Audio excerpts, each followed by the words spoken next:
Our next category is the Off Broadway Hall of Fame. And one of the main goals of the Alliance is to honor the legacy and history of Off Broadway. We do this by remembering the contributions of the extraordinary artists who continue to inspire us and to remind us of how amazing Off Broadway has been and can be. This year, we're honoring 4 extraordinary artists whose legacies live on in our memories. I want to start by talking about Elizabeth Swados. Elizabeth Swados, our first honoree, was already a revolutionary force in the theater when she was still an undergraduate, working with Ellen Stewart, another Hall of Fame honoree of ours, and writing the music for André Serban's adaptation of Medea at La Mama. Lin-Manuel Miranda, who knows a thing or two about revolutionary forces, tweeted recently this: Liz Swados was using hip-hop on Broadway in 1978 ahead of, all caps, everybody. And he called her a colossus, singular, and unequaled. And that's just the way we feel. That's the truth of it.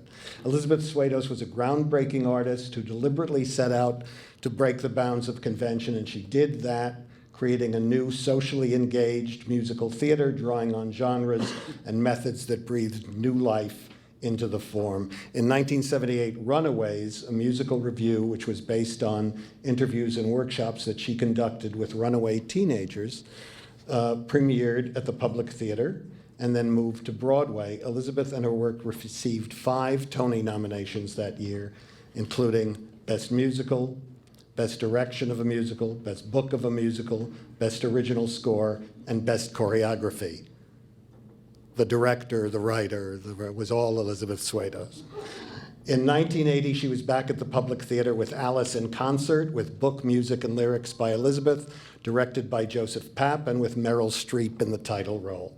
In 1984, in collaboration with Gary Trudeau, she composed Rap Master Ronnie, a sequence of satirical story songs about the Reagan administration. And over the next decades, she continued to create new and fresh and daring work that tested the vocabulary of critics, who described them variously as song cycles, or are they mosaics, or tapestries, or oratorios. More recently, she collaborated with Erin Courtney on the madcap Caspar Hauser, A Foundling's Opera, presented at the Flea Theater, and A Fable at the Cherry Lane. Her influence is still going strong. And by the way, if you missed Runaways in 1978, you're in luck. You can catch the revival at Encore's Off Center in July. And I just want to say one more thing about Elizabeth Swados. She wasn't just daring and generous artistically, she was daring and generous personally. She wrote 2 beautiful and difficult memoirs, The 4 of Us, The Story of a Family, and My Depression, The Up and Down of It. My Depression is now a sweet and moving animated short on HBO. I saw it the other day, and I can recommend it to you. It's beautiful and moving. It's voiced by Sigourney Weaver, Steve Buscemi, Dan Fogler, and Fred Armisen. My Depression is produced by Roz LIchter, Elizabeth's wife, and a macher in her own right.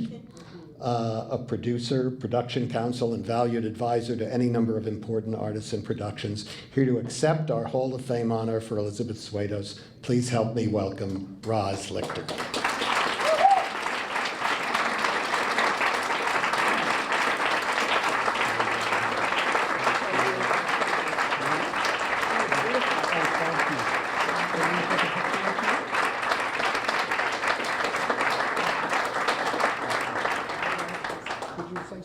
Sure.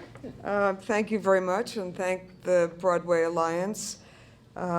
Elizabeth is probably doing a lot of rock and roll right now with David Bowie and Ellen Stewart and all the people that have passed this year, unfortunately.